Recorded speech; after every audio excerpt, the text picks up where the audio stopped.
Welcome. Welcome to this day, to this hour, to this place, to this body.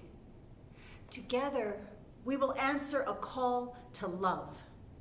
Together, we will create a thing of great beauty. Together, we may find the sacred in the spaces in between. Together, we will worship. Welcome. Love is the doctrine of this church. The quest for truth is its sacrament, and service is its prayer. To dwell together in peace, to seek knowledge and freedom, to serve humankind in fellowship. For these high purposes do we unite in worship. Our chalice lighting today is by UU Reverend Lisa Doage. For the new year, just days old, beginning today, always beginning, we light our chalice, symbol of faith, perseverance, and hope, in astonished thanksgiving and irrepressible praise. For beginnings that emerge out of endings appear amidst continuity, become visible in hindsight. We light our chalice, symbol of faith, perseverance, and hope, in astonished thanksgiving and irrepressible praise. For all the times and all the ways we have begun anew together. We light our chalice, symbol of faith, perseverance, and hope, in astonished thanksgiving and irrepressible praise.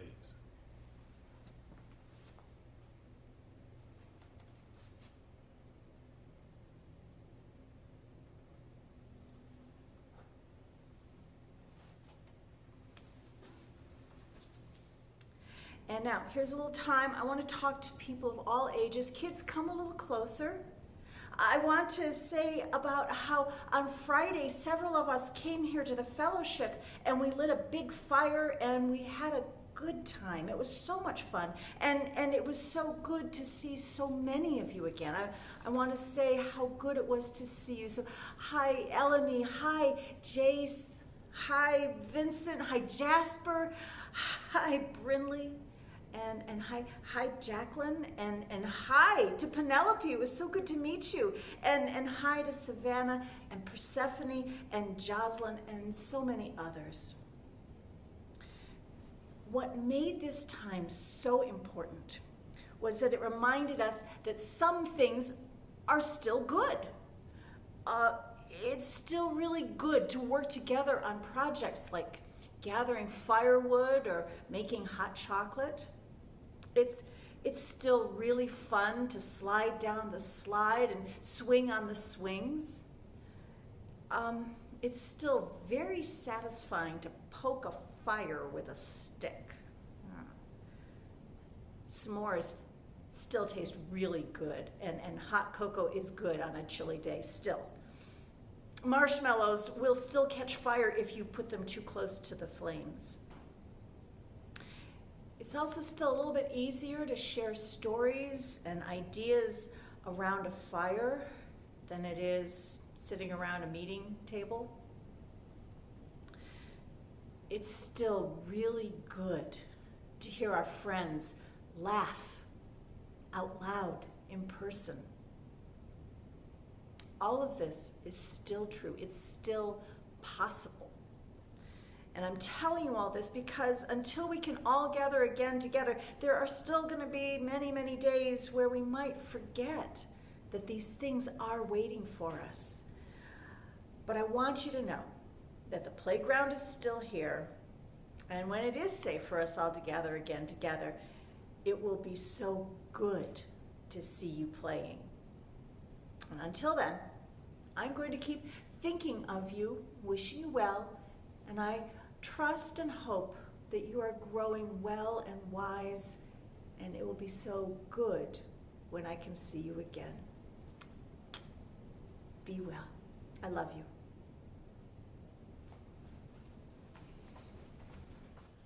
Our congregation has a mission. Please join with me in saying these words together.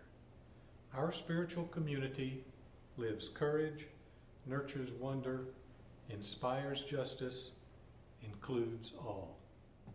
At this time in our service, the congregation shares its joys and concerns. I want to begin with a candle of concern. This is a candle for Maisie Everett's daughter, Melody. She tested positive for COVID-19. She stayed home. She recovered, but then she was diagnosed with cysts in her lungs. She had to have major surgery this past week, and she remains in intensive care. So a candle for Maisie and all in her family while her daughter recovers. This is a candle of joy for all the people who came out on Friday to inaugurate our new fire ring and to start the new year with a bonfire. And many s'mores were eaten, and many pine cones filled with messages were tossed into the fire and burned to leave the old year behind. This is a candle of gratitude. I and many of us are grateful that our administrator, April Myers, has recovered from COVID-19, and she is able to return to work. And we really appreciate all those who stepped in while she was out, and we appreciate all that she does for the fellowship. Finally, I will light one candle for all the joys and concerns which were not shared, yet are held keenly in our hearts. Now, if you will join with me in an attitude of meditation, let's take a moment to follow our breath into all those places that we might have rushed over this week. With each breath, I invite you to go deeper and find that part of your own center that needs attention. Breathing in, breathing out.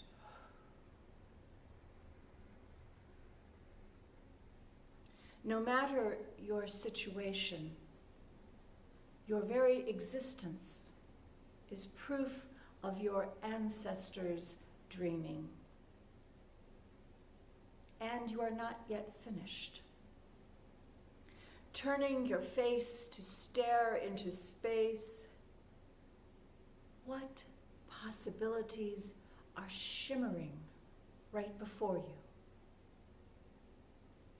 What if you bring all of your complex complications and then put your arms around the neck of imagination and let it lift you? What if your imagination is only waiting for your next breath? Breathing in, breathing out.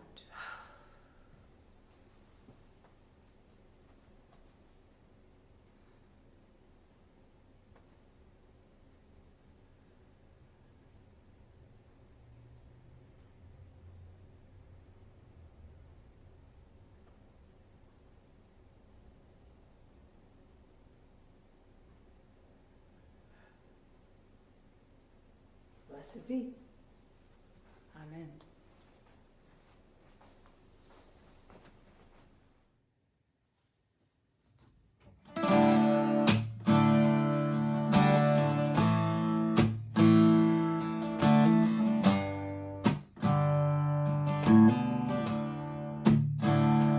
When I was a boy, each week, Sunday we would go to church and pay attention to the priest, and he would read the holy word, consecrate the holy bread, and everyone would kneel and bow. Today the only difference is everything is holy now. Everything is holy now. When I was in Sunday school, we would learn about the time when Moses split the sea in two, when Jesus made the water wine. And I remember feeling sad, the miracles don't happen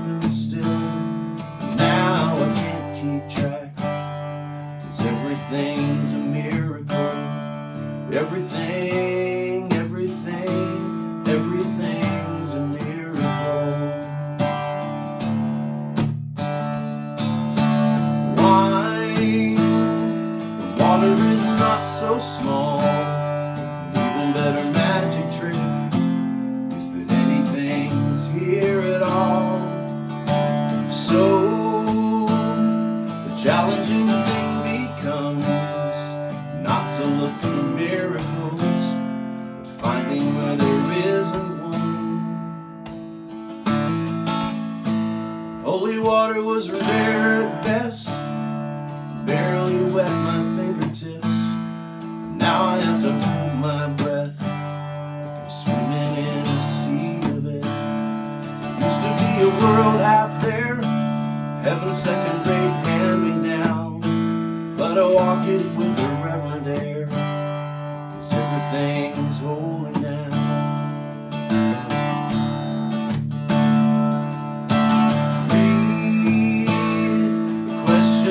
Child's face, you say it's not a testament. That'd be very hard to say. See another new morning come, you say it's not a sacrament. I tell you that it can't be done. This morning outside I stood, saw a little red-winged bird, shining like a burning bush, singing like a scripture verse. I remember up and down my head, remember when church let out, how things have changed since then. Everything's holy now. Used to be a world half there, heaven's second rate hand-me-down, and now I walk it with a reverent air, 'cause everything's holy now. Everything, everything, everything is holy now. Everything, everything, everything is holy now.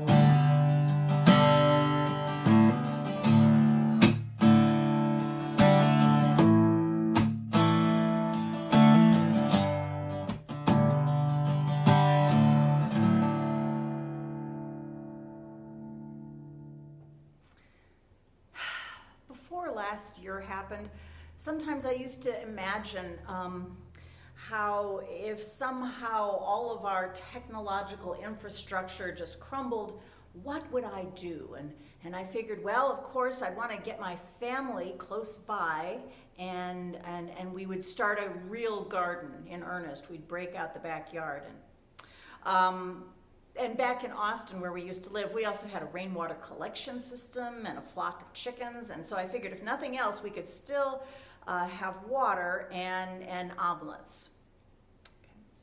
Sometimes I would look at my stash of fabric and wonder if I would be able to actually clothe my family sewing just with what we had, and if we were never able to buy ready-made clothing again. Right now, we're currently living through a time that none of us could actually very well imagine. And those who did bother to imagine were not very good at the details. All of the fictional versions of dystopian days never predicted that when faced with a long-term crisis, people would hoard toilet paper. Hollywood would show us shambling herds of zombies and explosions, but not the long, dreadful hours of overwhelmed hospital staff, or the stomach-knotting worry of how to pay the mortgage or the rent while in quarantine. When the pandemic did hit, my family was scattered all across the country, and it was just safer for everybody to stay put. So much for gathering close together. And our garden was good, but we didn't have any chickens, and not enough rain fell, so we couldn't have collected much, even if we had tanks to store it in. I used my fabric stash to sew lots of face masks. Being in the same house with the same people day after day began to lay bare the bones of our relationships. It wasn't quite so much Little House on the Prairie meets The Walking Dead. It was more like My Dinner with Andre meets Waiting for Godot, as performed by a community theater troupe. We weren't faced with the collapse of society, but we did have to learn how to live with less of the intangible, sweet things like hugs and laughter and singing, the things that make it easier for us to be humans well. This month, our worship theme is imagination. And because it's something that all of us are capable of, I expect there will be something for everyone this month.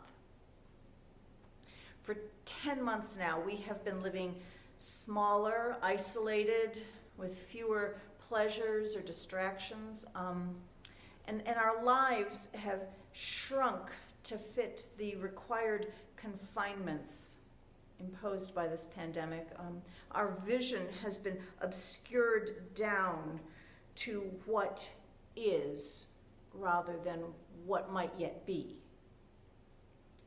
However, in time, hopefully sooner than I can imagine, we will have to start living large again. But this time, we're not going to go back to what was normal. I think we can do better than that. You see, during this whole apocalypse, too much has been revealed for us to comfortably accept the injustice and the inequality that was normal. To get ourselves ready, we're going to need some imagination and hope to create the world we want to live in. And this might all sound very pie in the sky, sparkly ponies and rainbows, but this is actually seriously being discussed at larger scale around the world. While our country has been busy being traumatized by a greedy narcissist who made things easier for the greedy rather than for the needy, other thinkers and leaders around the world have begun resolving to usher in a fourth industrial revolution that will consider the well-being of people and our planet above the well-being of corporate entities. Perhaps this is because in other parts of the world, people remember that when too many people have too little, while others have too much, revolutions happen. There is a group calling itself the World Economic Fund, and they've launched what it's calling the Great Reset, with the goal of taking advantage of the window of opportunity that is being offered by this pandemic. As they see it, this is a moment to reconstruct our global economy through a shift from shareholder-focused capitalism, what's best for the shareholders, to a stakeholder-focused capitalism, what's best for the people who are affected.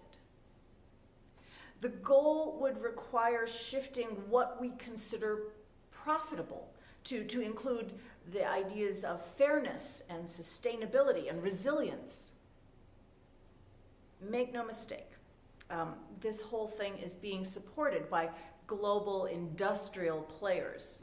This is not just some people sitting in a circle banging on drums. These are big corporations that are seeing this, and which is why I'm going to take the whole thing with a very wary eye, but it's a bold idea. And if you haven't heard about the Great Reset, go look it up. Whether any of it actually comes to fruition is in some ways not even really important at this moment, as is just the thrilling willingness of some people to begin imagining such a shift. Because imagining is where the change begins. As Henry David Thoreau wrote in Walden, quote, "If you have built castles in the air, your work need not be lost. That is where they should be. Now, put the foundations under them." End quote. While those folks are busy reimagining our entire global economy, I'm spending many hours flipping through the seed catalogs that are arriving in my mailbox right now. I carefully read through the descriptions of all the different varieties of flowers and vegetables. In my mind's eye, I imagine the rows of okra and zinnia, the tomatoes, the onions. The catalogs promise so much beauty and goodness. My experience reminds me that there's going to have to be a lot of digging and dragging and weeding and watering and sweating and mulching to even get a single tomato plant to bear fruit. I can hardly wait. Within our UU world, we will need to harness our collective imagination to rebuild our congregations after the pandemic. Many of our churches are going to find that while some folks rush to return, others will never come back. To prepare for those who will return, we need to imagine how we can become churches worth returning to. And for those who have yet to find us and yet may need us, we must use our imagination to become churches worth coming to for the very first time. To prepare for this, we will be wise to remember the work of the past, but also remember what yet might bloom. Imagine what yet might bloom if only given soil, sun, and water.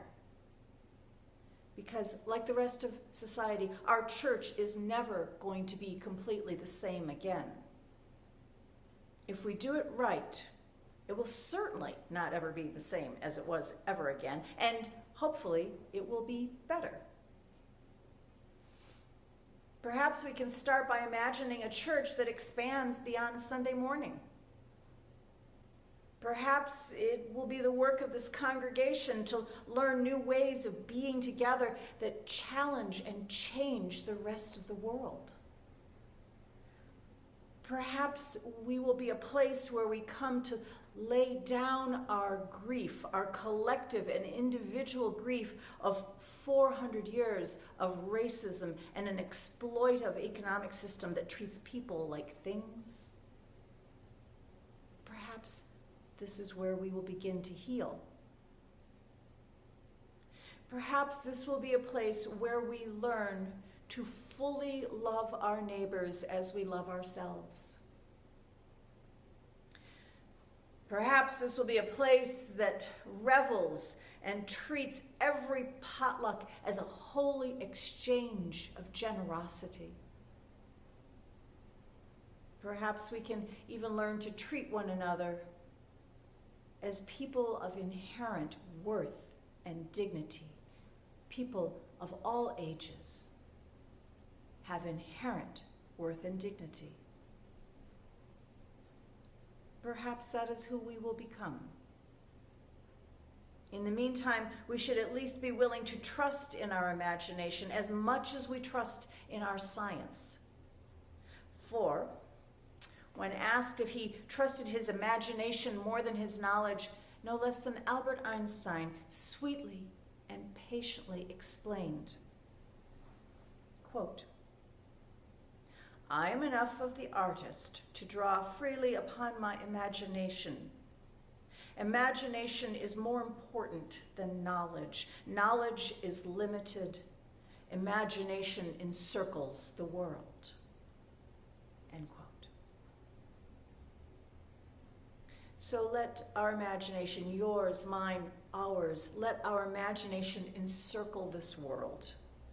Let it reveal the myriad ways that we are interconnected and dependent upon one another's well-being. For what we must do, we must imagine the world we want to live in, and then do the work to make it real. May it be so. Blessed be. At this time in our service, the congregation makes its financial offering. If you have made a pledge or would like to make a contribution, you can simply mail it in to our office, or you can make it online. There is a donate button on our YouTube landing page and on our website, uuamarillo.org. On the home page in the upper right corner, you will find a blue donate button that will take you to a place where you can donate securely through PayPal. If you have made a financial pledge for this year, please keep up your pledge. We extinguish this flame, but not the light of truth, the warmth of community, or the fire of commitment. These we carry in our hearts until we are together again.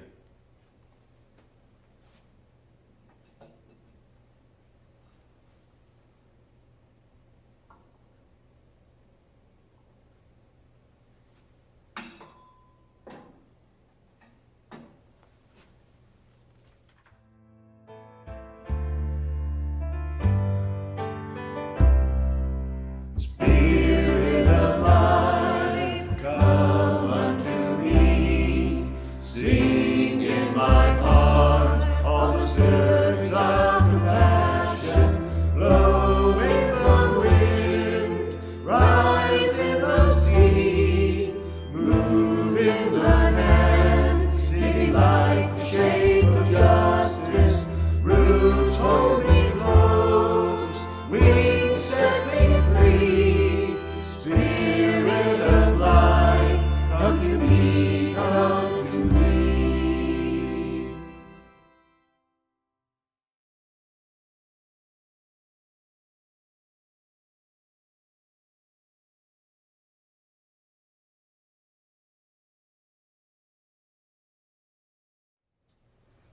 May the fellowship of this hour touch and move our lives until we come again together.